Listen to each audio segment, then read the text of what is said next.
Hello and welcome to this week's Ruby Shoes podcast, bringing you the very best of local entertainment across East Anglia each and every week. This week we feature a preview of What the Butler Saw, which opens tomorrow night at the new Wolsey Theatre in Ipswich. And then we head over to Woodbridge to chat to a member of the Riverside Musical Theatre Company to see how rehearsals are going for their production of Made in Dagenham. And we get a sneak look at one of their musical scores planned for this forthcoming production. Plus, we've a roundup of some of the best shows on offer this week around the county. What the Butler Saw is coming to the new Wolsey Theatre between the 4th and the 8th of June. It's Joe Orton's final most ambitious play. It's a manic farce and a masterclass in fearless comic writing. No institution, political view or tradition is safe as Orton focuses his wicked sense of humour on a range of targets, including the establishment, an ex-Prime Minister, cross-dressing, misogyny and the medical profession. And here to tell us more is Holly Smith. Holly, welcome to the Ruby Shoes podcast. Tell me first of all, what character are you playing in What the Butler Saw? I am playing the character of Mrs. Prentice, and she is the wife of the psychiatrist who runs the establishment. And she is quite an eccentric character.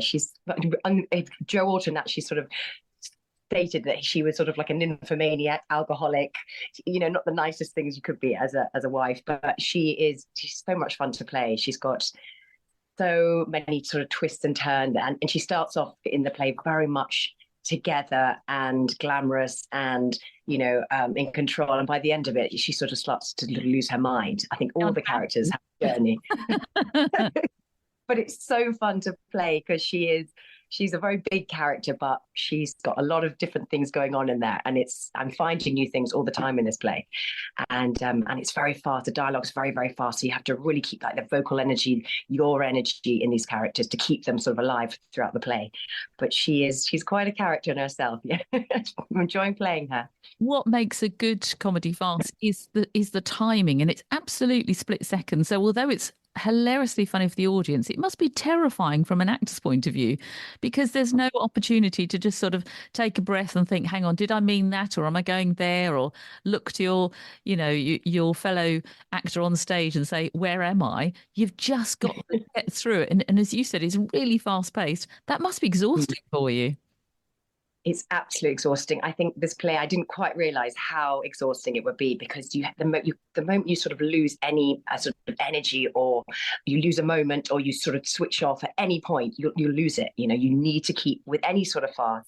I've done a few farces before. You have to keep this energy, this like almost on point. Like it has to be so specific. Every beat of the comedy has like a laugh within like 3 moments, and it's just getting that energy and keeping the energy throughout the play, because by the second act, it's almost a huge crescendo and everyone is pretty exhausted by the end of it. But I think if you keep that energy and you keep that pace, it's really effective. And if the audience stay with you, which is probably quite exhausting for them as well, to have that sort of dialogue, and it is like a bullet. It comes out like a bullet. It's probably just as exhausting for them to watch it, really. But if it works, yeah. So much when it works. The thing that's exhausting for the audience is the laughter. You don't have a chance to almost breathe in between laughter. That's the thing, and that's when you know that you've got it really well. You must have had some fantastic audience reactions so far. We've had some very varied reactions, but everyone majority of people have really, really enjoyed it.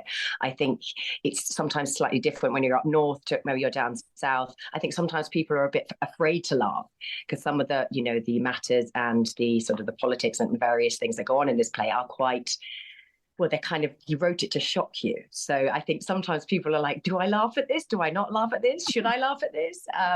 But I think once it starts moving and you get into like act 2, I think the audience sort of feel really relaxed, and the laughter just grows and grows and grows.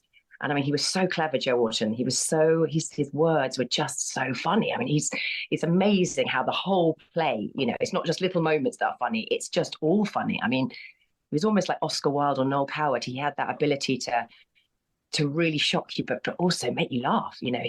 His writing is actually a joy to do, to perform it, because it just sort of flows off the tongue, and if you keep that speed and keep it really clear and the diction really clear, it's a joy to perform. but it does require a lot of energy and a lot of pace. It's all about the pace, I think. Oh, very And much listening. so. And you mentioned as well that you've done fast before, so you're no stranger to this. What have you done in the past to kind of prepare you, as it were, for what the Butler Saw? One of the other fasts I did was Boeing by Mark Camballetti, and I played an Italian stewardess in that. And it was very similar. It was sort of a lot of shutting doors, going entrances, exits, people undressing, people coming back in. It's one of those lots of things going on within a short space of time. And but when I prepare myself for this play, I have to do really good vocal warm up, just to get my mouth moving, the tongue moving, and just get my energy up. I do a tiny little bit of a run before the show, and just to and it's just the words. So really doing lots of like tongue twisters and a lot of breathing, because it requires quite a lot of breath. It's almost like singing. If you have to get one long line out in one breath, you have to really think about your breathing, because otherwise you start sort of splitting up words throughout the sentence. So you need to keep the breath and keep breathing. Don't forget to breathe is also a good thing. Don't forget. All acting's about very important, Holly. Don't forget to breathe. Yeah, It's a bit don't forget to breathe. being a presenter, you can end up running out of breath at the end of a sentence. I know exactly what you mean. But we can just sit back and go, oh well, never mind. You can't. You've just got to keep going. And it's a bit like very much like a singing, but it's also dancing at the same time. That's the tricky bit. You're having to do those two disciplines. And stay in character. I take my hat off to you. It's a very difficult thing to do. I must ask you, Holly, you've got a lovely little dog walking behind you. We're chatting on Zoom at the moment. Who's that? I'm always getting upstaged by my animals. I've got two Jack Russells called Buddy and Buster. And Buster is he's 9 months and Buddy's 14. But he's still in that sort of puppy mode. And he looks always upstaging me. He's he's a little cheeky monkey. Mommy's on a podcast and he's saying, what's going on? I need to be part of this. We've got excuse me.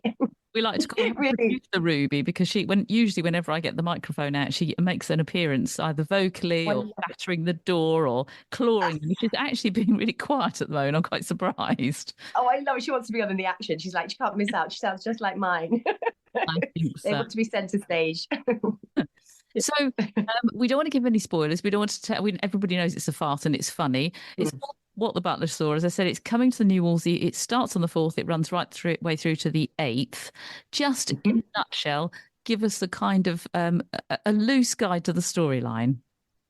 Okay, so the loose guide is it's set in a psychiatrist's office in the 1960s, and it sort of revolves around a young secretary being interviewed for a secretarial post.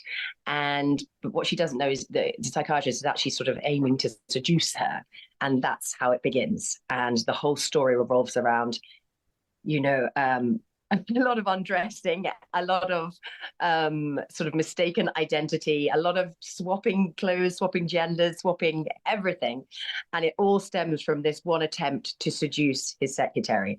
And obviously I come along and he's sort of trying to hide what he's up to. His clothes sort of coming out and clothes being hidden, flowers, pots falling over. And that's where the farce sort of begins. But it's all to do with the psychiatrist trying to cover up his seduction on this secretary that obviously never actually happens.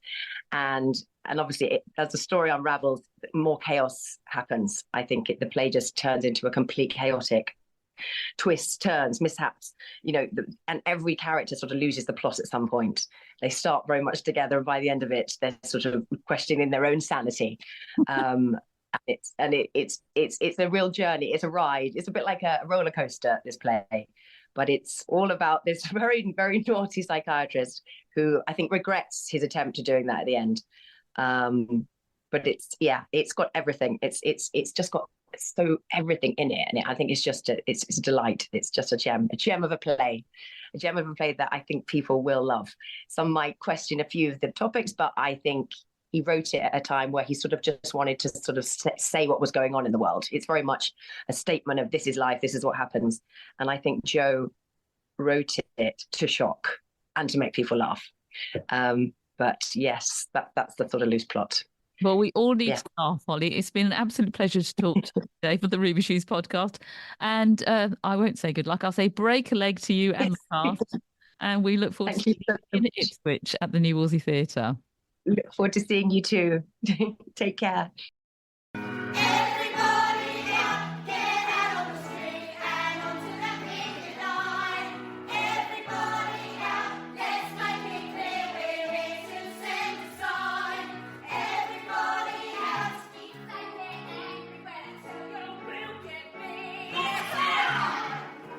We'll chain ourselves to our sewing machines. Everybody out. Now, you just heard a little snippet there of the musical score from Made in Dagenham. It's all coming to the Riverside Theatre. It's by the Riverside Musical Theatre Company. And I'm delighted to be joined now by Sam DeVita, who is director, choreographer, and taking the lead role. Have I got that correct, Sam? Yes, you have. Wow. Taking on all three. That's just crazy. That sounds quite terrifying for me. Tell me, first of all, why Made in Dagenham? What was it about that particular play that kind of grabbed you? So, Made in Dagenham, really off the back of Calendar Girls that we did last year at the theatre. We had a very strong female cast, and I was keen to look for something else again that was very strong female-led. Made in Dagenham has an amazing score. The script is very funny. And again, it tells a true story about something that happened. So, that was why we decided to go with that one. So you're playing the leader of the strike, basically, aren't you? Rita O'Grady. I am. Tell us a bit more about your character. So Rita's just your normal run-of-the-mill kind of housewife, mother, busy woman, as the song says in the show. She has a husband and 2 children, and she just kind of goes along with life, really. But as the piece goes on, Connie, who's kind of the instigator to start with the strike, becomes ill, and she needs somebody to take over. And Rita's the one that kind of ends up taking on this position. And I think she just suddenly realizes that there's a lot more about her as a person than she first thought. As she gains a bigger voice in herself, and becomes quite feisty. And then lots of things happen during the show. Her husband leaves her in the end and takes the children for a while, and so she has an awful lot to cope with, but she keeps fighting on with the other girls, and eventually they get what they're fighting for. I was going to say, let's not give too many spoilers away, but I think lots of people have come across it anyway. You're absolutely... I think so, yes. It's going to be at the Riverside Theatre. It's from Wednesday the 19th of June through to Saturday the 22nd of June. How are the rehearsals going at the moment? Rehearsals are going extremely well. We started in January, so we've given ourselves quite a long time to rehearse. We only rehearse twice a week, just on a Friday night and on a Sunday morning. And we're lucky enough on the Sunday morning to actually rehearse at the theatre, so we use the space, which is brilliant. We started off just by doing the singing and learning the songs, and then we got into the script, and of course we have to perfect the Essex accent and all of that. So rehearsals are going very well. I think we're right where we should be. We've got a few rehearsals left, and I think we're going to hit it just right. Sam, considering you're juggling all these things as well as a day job as well, you sound remarkably calm. You must be the calmest director I think I've ever interviewed. Yeah, I am. My stress levels do go up sometimes, but I think we've got such a great cast of people, and they're all behind me 100%. So it makes life much easier. We have a good giggle during rehearsals, but we also know the work needs to be done. And I have an amazing team around me. So I have an assistant director, Rachel, an assistant choreographer, Sarah, and my 2 amazing MDs, Jade and Mike, who are just wonderful at teaching all the harmonies. And then Mike brings everything together at the end with the band as well. So we're very lucky with who we have teaching us everything, really. It sounds like it's going to be a really polished performance. I know last year's was an absolute sellout. It was so popular. This, I'm sure, is going to be exactly the same. How do people get hold of tickets, Sam? So they can just contact the Riverside Theatre, where you can book online, or you can phone, or you can pop into the theatre. I think the box office opens to go in person at 2:00 every day. But you can just book online just at the Riverside Theatre. Nice and easy. The riverside.co.uk, and the Riverside we're talking about is the one in Woodbridge, literally by the Riverside, hence the name. So yes. I think it's going to be amazing. Again, I'm sure you are. Just seeing that little snippet that I was sent over and hearing those harmonies, you can tell how much work has gone into it already, and we're not quite a lot of work. Yeah. I'm quite a perfectionist. I mean, I come from the profession anyway. I worked in the business for quite a long time myself, so I don't give in until I get what I want. You're a bit of a taskmaster as well, Sam. I am, yes. in a lovely way, lovely, encouraging way, I'm sure. Of course. So, Sam, just give me, before I let you go, you can't just sort of drop that on me and then not explain more. What sort of things were you involved in when you were in the business, and what's kind of taken you out of it? So I started as a child when I was 12. I was in the original company of Bugsy Malone when it was in the West End back in 1983. And I was lucky enough to be in the first company and the last company of Bugsy. So I opened the show and closed the show. And then from there, I did another few bits and pieces while I was a child. And then just before I left school, I worked on Empire of the Sun for Steven Spielberg. So I was Christian Bale's double. And then from that, I then went straight into the business and spent lots of years in musical theatre, having done the Rocky Horror Show, Seven Brides for Seven Brothers. I played the lead in Me and My Girl, Les Mis, Gypsy, lots of pantomimes and different bits and pieces. And then when I was probably just before I had my son, that's when I kind of suddenly thought, right, that's enough now, hang up those tap shoes. And then I had my son and he started school, and then I basically started this theatre company from there. Wow. And hopefully it fits around your lifestyle now as a mum, and you can, you don't have to sort of travel to London to do the performances. You can actually do them locally. Hence the reason it's going to be so polished and so professional.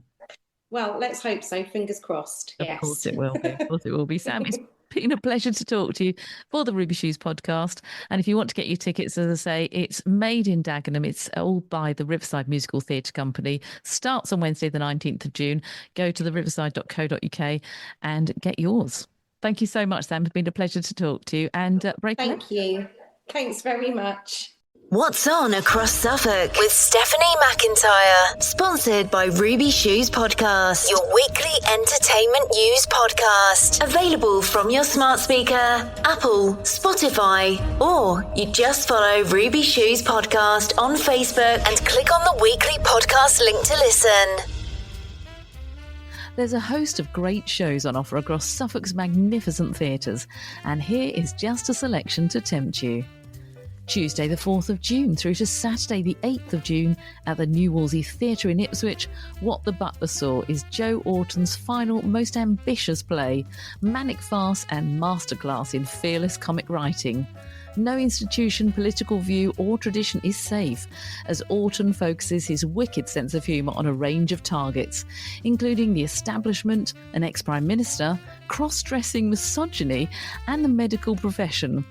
He brings together an array of distinctive characters, placing them in a series of improbable situations, unflinchingly exploring some comic territory few playwrights before or since have dared to visit.